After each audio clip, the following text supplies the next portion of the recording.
भारतीय नेताओं ने प्राइवेटाइजेशन को एक पॉलिटिकल बैटल ग्राउंड बना दिया है। रूलिंग बीजेपी सरकार इसे आगे बढ़ा रही है, लेकिन ऑपोजिशन खासकर कांग्रेस पार्टी इसकी आलोचना कर रही है। बीजेपी का कहना है कि प्राइवेटाइजेशन इकोनॉमी को रिवाइव कर सकता है, जो हमें आज के दिन में 100% देखने को मिल रहा है, जबकि ऑपोजिशन का दावा है कि इससे जॉब लॉसेस होंगे और पब्लिक एसेट्स देश के कुछ अमीर लोगों के हाथों में सौंप दिए जाएंगे। बीजेपी ने एयर इंडिया की प्राइवेटाइजेशन को एक लैंडमार्क मूव के रूप में बताया है, लेकिन इस प्रोसेस को एम्प्लॉइज, यूनियंस और पॉलिटिशियंस जैसे कई स्टेक होल्डर्स से विरोध का सामना करना पड़ा और यही डिबेट हमारे देश में हर साल बहुत कॉमन है। आज के इस वीडियो में इसी विषय को पॉलिटिकल साइड को बाजू रख के हम जानने की कोशिश करेंगे कि क्या ये प्राइवेटाइजेशन का स्टैंड सच में एक अच्छा स्टैंड है या नहीं।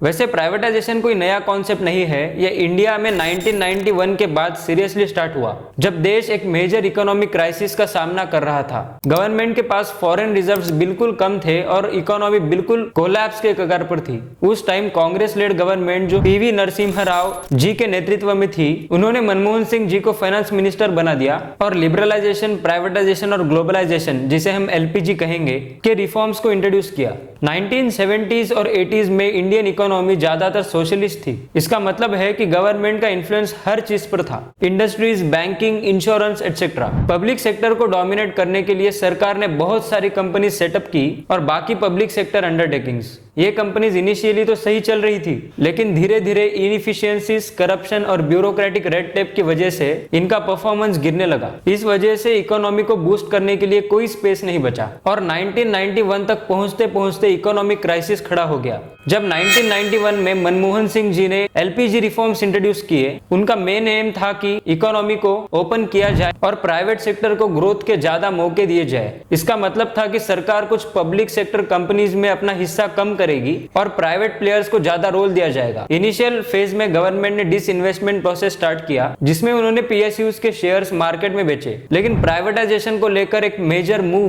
2000s के आसपास आई, जब अटल बिहारी वाजपेयी जी की गवर्नमेंट ने भारत एल्यूमिनियम कंपनी बाल्को और हिंदुस्तान जिंक लिमिटेड HZL जैसे मेजर PSUs को प्राइवेटाइज किया। अब एक जाहिर सा सवाल मन में आ सकता है कि प्राइवेटाइजेशन करना क्यों है। इसलिए क्योंकि पब्लिक सेक्टर में ब्यूरोक्रेटिक इनएफिशिएंसीज बहुत ज्यादा होती है, यानी कि सरकारी डिपार्टमेंट्स या ऑर्गेनाइजेशंस में काम करने के तरीकों में कई तरह के डिलेज और कॉम्प्लेक्सिटीज होते हैं। यहाँ डिसीजंस लेने में ज्यादा टाइम लगता है, क्योंकि हर चीज के लिए एक लंबी प्रोसेस फॉलो करनी पड़ती है, जिसमें पेपर वर्क और कई अप्रूवल्स शामिल होते हैं। इस वजह से काम जल्दी नहीं हो पाता और प्रोडक्टिविटी भी कम होती है, यानी सरकारी संस्थानों में चीजें इफिशिएंट तरीके से नहीं चलती, जो ओवरऑल परफॉर्मेंस को निगेटिवली इंपैक्ट करता है। प्राइवेटाइजेशन से कंपनीज ज्यादा प्रॉफिट ओरिएंटेड और कॉम्पिटिटिव बनती है, लेकिन जब प्राइवेटाइजेशन होता है तब कंपनीज प्राइवेट ओनरशिप में आती है, जहां उनका मेन फोकस प्रॉफिट कमाना और मार्केट में कम्पीट करने पर होता है। इसलिए उन्हें ज्यादा फास्ट और इफिशिएंट होना पड़ता है, क्योंकि उन्हें अपना बिजनेस सक्सेसफुल बनाना होता है। 2014 के बाद बीजेपी गवर्नमेंट ने प्राइवेटाइजेशन के एजेंडा को एग्रेसिवली आगे बढ़ाया। एयर इंडिया जैसे बड़े नेम्स प्राइवेटाइजेशन के प्रोसेस में आए। के लिए पब्लिक सेक्टर जरूरी है, तो प्राइवेट सेक्टर का भी भागीदारी उतनी ही आवश्यक है। गवर्नमेंट के पास बहुत सारा डेट होता है, यानी सरकार ने बहुत सारे पैसे उधार लिए होते हैं, जिनको वापस करना पड़ता है। ऊपर से वेलफेयर प्रोग्राम जैसे एजुकेशन, हेल्थ केयर और पॉवर्टी रिलीफ में भी काफी पैसा लगता है, जिससे फिस्कल बर्डन यानी खर्चे का बोझ और ज्यादा बढ़ता है। प्राइवेटाइजेशन से सरकार को अपनी कुछ कंपनीज बेचने से एक अच्छी रकम मिलती है। ये पैसा सरकार अपने डेट को कम करने में और वेलफेयर प्रोग्राम्स अच्छे तरीके से चलाने में लगाती है। इससे सरकार का फिस्कल बर्डन थोड़ा सा हल्का हो जाता है और इकोनॉमी पर भी पॉजिटिव इंपैक्ट पड़ता है। वर्ल्ड इकोनॉमी में हर देश एक दूसरे के साथ आजकल कम्पीट कर रहा है। इंडिया को अगर ग्लोबल मार्केट में अपनी जगह बनानी थी, तो अपनी इकोनॉमी को ओपन करना जरूरी था। इसका मतलब है कि प्राइवेट सेक्टर को ज्यादा मौके दिए जाए, ताकि वो ग्लोबल स्टैंडर्ड्स के हिसाब से ग्रो कर पाए। जब इकोनॉमी ओपन होती है तो प्राइवेट कंपनीज ग्लोबल मार्केट में अपना बिजनेस एक्सपांड करती है और उन्हें नए टेक्नोलॉजीज और बेटर प्रैक्टिसेस सीखने का मौका मिलता है। इस वजह से वो दुनिया के कई देशों के कंपनीज के साथ कम्पीट करने में भी सक्सेसफुल होती है और इसी सिंपल से कॉन्सेप्ट को हम ग्लोबलाइजेशन कहते हैं। अमेरिका की सुपर पावर बनने की कहानी में प्राइवेटाइजेशन का एक बहुत बड़ा रोल रहा है। 1950 में यूएस में प्राइवेट सेक्टर एम्प्लॉयमेंट 55 मिलियन थी, जो 2020 तक बढ़कर 150 मिलियन के पार हो गई। यानी क्लियर कट 136% का इंक्रीज। जैसे जैसे प्राइवेटाइजेशन ने प्राइवेट एंटरप्राइजेस को ज्यादा रोल दिया, वैसे वैसे जॉब्स भी बढ़ी। 1950 में यूएस जीडीपी का 15.4% हिस्सा फिक्स्ड इन्वेस्टमेंट में था, जो 2019 तक बढ़कर 17.7% हो गया। स्टडीज से यह पता चला है कि प्राइवेटाइजेशन के बाद स्टेट ओन्ड एंटरप्राइजेस की नेट प्रॉफिटेबिलिटी में एवरेज 3.5% का इंक्रीज हुआ और कम्पिटिटिव सेक्टर्स में ये गेन्स और भी ज्यादा रहे। इससे इकोनॉमिक इफिशियंसी को बूस्ट मिला। 1990 से 2019 के बीच फेडरल एसेट्स के प्राइवेटाइजेशन से यूएस गवर्नमेंट को वूपिंग $3.2 ट्रिलियन से ज्यादा रेवेन्यू मिला, जिससे फिस्कल डेफिसिट्स और डेट को कम करने में मदद मिली। टेलीकम्युनिकेशंस, एरोस्पेस और इंफॉर्मेशन टेक्नोलॉजी जैसे सेक्टर्स के प्राइवेटाइजेशन से रैपिड इनोवेशन को बूस्ट मिला। इसकी वजह से यूएस ग्लोबल लीडर बन गया काफी कटिंग एज टेक्नोलॉजीज में। प्राइवेटाइजेशन से शेयर ओनरशिप का भी एक्सपेंशन हुआ। 1983 में केवल 17.8% यूएस हाउसहोल्ड्स के पास स्टॉक्स थे, लेकिन 2019 तक ये परसेंटेज बढ़कर 53.2% हो गया, जिससे कैपिटल मार्केट्स डीप और रोबस्ट बन गए। इन स्टैटिस्टिक्स से क्लियर होता है कि 1950s के बाद ग्रेजुअल प्राइवेटाइजेशन ने अमेरिका के प्राइवेट सेक्टर को एक्सपांड करने, इन्वेस्टमेंट बढ़ाने, इफिशियंसी इंप्रूव करने, फिस्कल गेन्स अचीव करने, टेक्नोलॉजिकल प्रोग्रेस को एक्सीलरेट करने और कैपिटल मार्केट्स को डीपेन करने में काफी मदद मिली। ये सब फैक्टर्स अमेरिका के इकोनॉमिक और मिलिट्री सुपर पावर बनने में सबसे बड़े रीजंस रहे हैं। चाइना में भी प्राइवेटाइजेशन ने उसके ग्लोबल सुपर पावर बनने में बड़ा कंट्रीब्यूट किया है, खासकर लेट 20th सेंचुरी के इकोनॉमिक रिफॉर्म्स के जरिए। 2001 से 2004 के बीच एसओईज की संख्या 48% से कम हो गई, जिसने इकोनॉमिक लैंडस्केप को ज्यादा मार्केट ओरिएंटेड बनाया और प्राइवेट एंटरप्राइजेस का रोल इकोनॉमी में बढ़ा दिया। चाइना का जीडीपी 1978 में लगभग $150 बिलियन था और वो 2020 तक बढ़कर $14 ट्रिलियन से ज्यादा हो गया, जो आज चाइना को दुनिया की सेकंड लार्जेस्ट इकोनॉमी बनाता है। ये ग्रोथ लार्जली उन रिफॉर्म से है जो प्राइवेटाइजेशन और मार्केट लिबरलाइजेशन को शामिल करती है। मुकेश अंबानी जी की रिलायंस इंडस्ट्रीज को मिलने वाले सपोर्ट से इंडिया की इकोनॉमिक ग्रोथ 2016 में रिलायंस जियो के लॉन्च से टेलीकॉम सेक्टर में एक बड़े रेवोल्यूशन को लाया। डेटा प्राइसेस 97% से कम हो गए। 2016 में रिलायंस जियो के लॉन्च से पहले 1 GB मोबाइल डेटा का कॉस्ट लगभग $225 यानी $3 के करीब था, लेकिन जियो के मार्केट में आने के बाद डेटा प्राइसेस में जबरदस्त गिरावट आ गई। जियो ने सितंबर 2016 में अपना प्लान लॉन्च किया एग्रेसिव फ्री ट्रायल ऑफर के साथ, जिसमें 4 GB data per day free दिया जा रहा था। इस मूव ने टेलीकॉम ऑपरेटर्स के बीच एक प्राइस वॉर छेड़ दिया। सिर्फ 6 महीने में ही जियो ने 100 मिलियन कस्टमर्स एक्वायर कर लिए। जियो के आने से इंटरनेट पेनिट्रेशन 2014 में 15% से बढ़कर 2020 में 50% से ज्यादा हो गया, जो डिजिटल इंक्लूजन और इकोनॉमिक एक्टिविटी को बूस्ट करने में मददगार रहा है। अभी रिसेंटली आनंद अंबानी जी की शादी में जब कोइंसिडेंटली डेटा प्राइसेस थोड़े से बढ़ गए, तो लोग उस बात को पॉलिटिसाइज करके उसमें से पॉलिटिकल कनेक्शंस बताने में लग गए थे। ऊपर से बॉयकॉट जियो भी करने लग गए थे। रिलायंस की इस अकेली मूव से पूरी इंडिया की तकदीर बदल गई। इससे एजुकेशन, स्टार्टअप और एम्प्लॉयमेंट में नए एवेन्यूज खुले।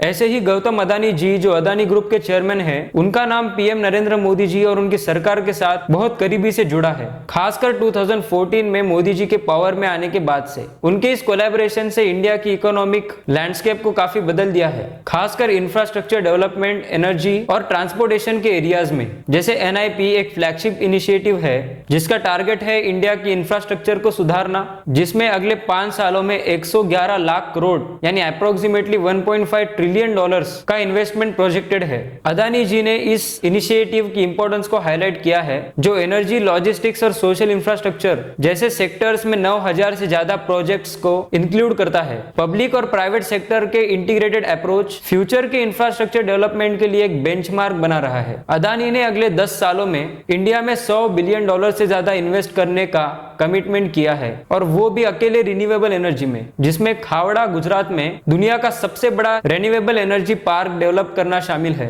जो 30 गीगावाट तक पावर जनरेट करेगा। ये इनिशिएटिव इंडिया के एम्बिशियस क्लाइमेट गोल्स और सस्टेनेबल एनर्जी सोर्सेस की तरफ ट्रांजिशन के साथ अलाइंड है। गवर्नमेंट के डेवलपमेंट गोल्स को अचीव करने के लिए पब्लिक प्राइवेट पार्टनरशिप जरूरी है। ये बड़े बिजनेसेस के साथ कोलैबोरेशन का मतलब ये नहीं होता कि उनका फायदा हो रहा है। एक्चुअली इंफ्रास्ट्रक्चर प्रोजेक्ट्स जिसमें पब्लिक सेक्टर के साथ प्राइवेट कंपनीज का भी इन्वेस्टमेंट होता है, उनसे लोगों के लिए रोड्स, पावर प्लांट्स और एयरपोर्ट जैसे इसेंशियल सर्विसेज मिलती है, और इस प्रोजेक्ट से कॉमन लोगों को भी डायरेक्ट और इनडायरेक्ट जॉब्स मिलती है।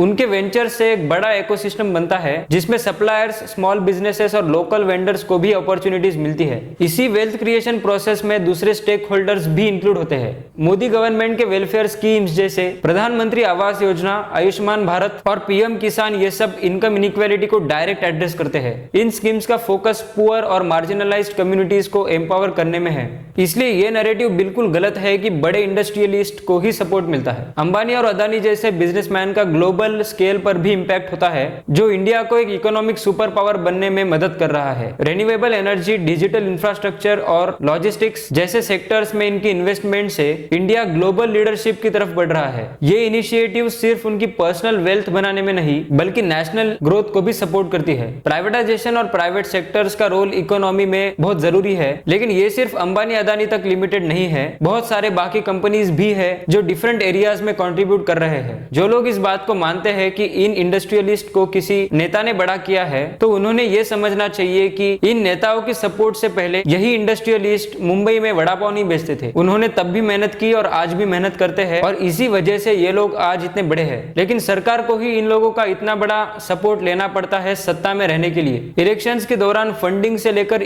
देश की इकोनॉमी में कंट्रीब्यूट करने तक इन लोगों की जरूरत पड़ती है और इसीलिए सरकार को भी इनके आगे झुकना पड़ता है। ये सारे बिजनेसमैन हमारे देश के लिए सबसे बड़े एसेट है और यही एक तरीके से इंडिया को चलाते हैं। तो एक सर्टेन लेवल तक इन लोगों को फेवर करने में कुछ भी गलत नहीं है। ये लोग इंडिया में करोड़ों रुपए टैक्स भरते हैं और हजारों लाखों लोगों को एम्प्लॉयमेंट देते हैं हर साल, चाहे उनकी कंपनी प्रॉफिटेबल रहे या लॉस में रहे। इसलिए ये आर्ग्यूमेंट कि इन बिजनेसमैन को देश बेचा जा रहा है, ये बिल्कुल भी इलॉजिकल आर्ग्यूमेंट है। पूरी तरीके से देश भी बेचा नहीं जा सकता क्योंकि उसके भी अपने रीजंस होते हैं। तो सरकार जब ऐसे स्टेप्स लेती है तो उसकी कोई वजह होती है। इन लोगों की वजह से देश में फॉरेन इन्वेस्टमेंट और तेजी से आती है और इसका डायरेक्ट फायदा हमें ही होता है। तो किसी भी देश को इकोनॉमिकली ग्रो करने के लिए कैपिटलिस्टिक अप्रोच अपनाना ही पड़ता है और कुछ सर्टेन लोग ही होते हैं हर देश में जो इस चीज को ड्राइव और लीड करते हैं क्योंकि उन्हीं के पास उतना पैसा और पावर होता है। लेकिन इसके कुछ पोटेंशियल ड्रॉबैक्स भी है जो डिफरेंट एंगल से देखने पर समझ आते हैं।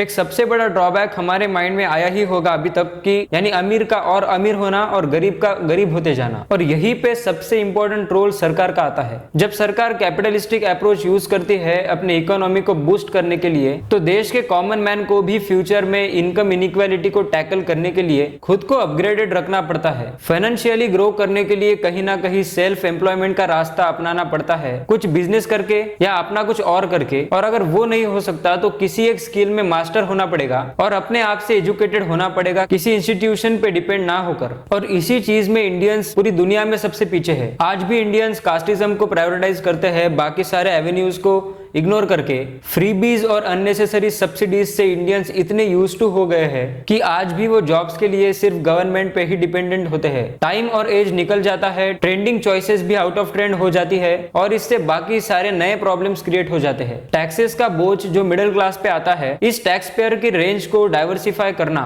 एक सिंपल सोल्यूशन हो सकता है। कुछ रेगुलेशंस बनाकर कुछ अमीर लोगों के इलीगली टैक्स सेव करने के तरीकों को एड्रेस किया जा सकता है, जिससे मिडिल क्लास पे ही इनकम टैक्स पे करने का बोझ नहीं होगा और इसी से इनकम इनइक्वालिटी कंट्रोल में आएगी। जब बड़े बिजनेसेस ग्रो करते हैं तो सरकार को छोटी और बीच की बिजनेसेस के लिए भी इक्वल अपॉर्चुनिटीज क्रिएट करनी चाहिए। Tax incentives, easy credit access और डिजिटलाइजेशन के थ्रू एसएमईज को एम्पावर करना जरूरी है। ये एक ग्रोथ इकोसिस्टम बनाएगा जिससे छोटे और बीच के बिजनेसेस साथ में चल सकते हैं। कॉमन मैन को अपना बिजनेस बना के सेल्फ एम्प्लॉयड बनने के लिए सरकार ईज ऑफ डूइंग बिजनेस भी बढ़ा सकती है। स्मॉल बिजनेसेस को इफिशिएंट लोन और फाइनेंशियल सपोर्ट दे सकती है। उनका बिजनेस खड़ा करने के लिए और न्यू बिजनेस पीपल को बिजनेस मेंटरशिप और ट्रेनिंग देने के लिए इस एरिया में इनिशिएटिव्स भी रन कर सकती है, जो सरकार 100% हमारे देश में आज के दिन में कर रही है। प्राइवेटाइजेशन करने पे एम्प्लॉयमेंट जरूर कम होगी या कहो थोड़ी डाइवर्सिफाई होगी, क्योंकि प्राइवेट कंपनीज को स्किलफुल एम्प्लॉयज और इनोवेटर्स चाहिए होंगे, ना कि एक ऐसे एम्प्लॉयज जो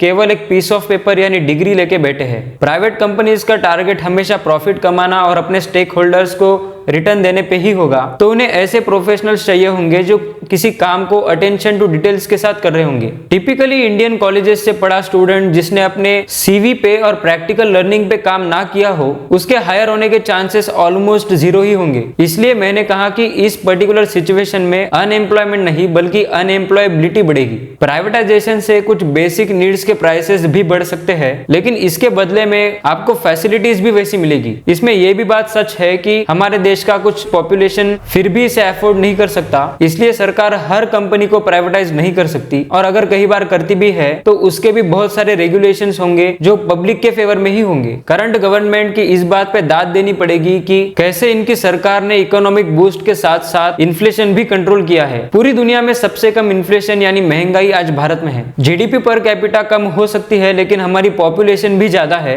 पिछली कई टाइम से तो बहुत इंप्रूव हुई है। प्राइवेटाइजेशन करने से कुछ लोकल कम्युनिटीज को डिस्प्लेसमेंट और एनवायरमेंटल इश्यूज का भी सामना करना पड़ता है, जिसे भी सरकार ने एड्रेस करना जरूरी है। कुछ इंफ्रास्ट्रक्चर बनाते वक्त जब लोकल्स के प्रॉपर्टीज ली जाती है, उसके लिए सरकार उन्हें अलग से उनके पैसे भी देती है, और इसी डेवलपमेंट का फायदा आगे जाके लोकल्स को ही होता है। इसलिए ये हमेशा से एक विन विन सिचुएशन होती है। बाकी किसी एक के ही बिजनेस में मोनोपोली ना क्रिएट हो, इसलिए सरकार एंटी मोनोपोली रेगुलेशंस इंप्लीमेंट करती है ताकि इन सारी अनफेयर प्रैक्टिसेस को प्रिवेंट किया जा सके। इसलिए प्राइवेटाइजेशन अपने आप में कोई प्रॉब्लम नहीं है। प्रॉब्लम तब आता है जब इसके साथ सही रीडिस्ट्रीब्यूटिव प्रैक्टिसेस और इंक्लूसिव ग्रोथ मैकेनिज्म्स नहीं लगाए जाते। अगर गवर्नमेंट अपने रोल को एज अ बैलेंसर स्ट्रॉन्ग रखे तो प्राइवेटाइजेशन और इंक्लूसिव डेवलपमेंट दोनों साथ में चल सकते हैं, और यही अप्रोच इंडिया में प्राइवेटाइजेशन को फिजिबल बनाएगा। बाकी आप मुझे कमेंट करके बता सकते हो कि आपको क्या लगता है इस प्राइवेटाइजेशन की कॉन्सेप्ट के बारे में, और अगर यही हमारा एनालिसिस आपको अच्छा लगा तो आप इस वीडियो को शेयर करके और हमारे चैनल को सब्सक्राइब करके हमें सपोर्ट कर सकते हो।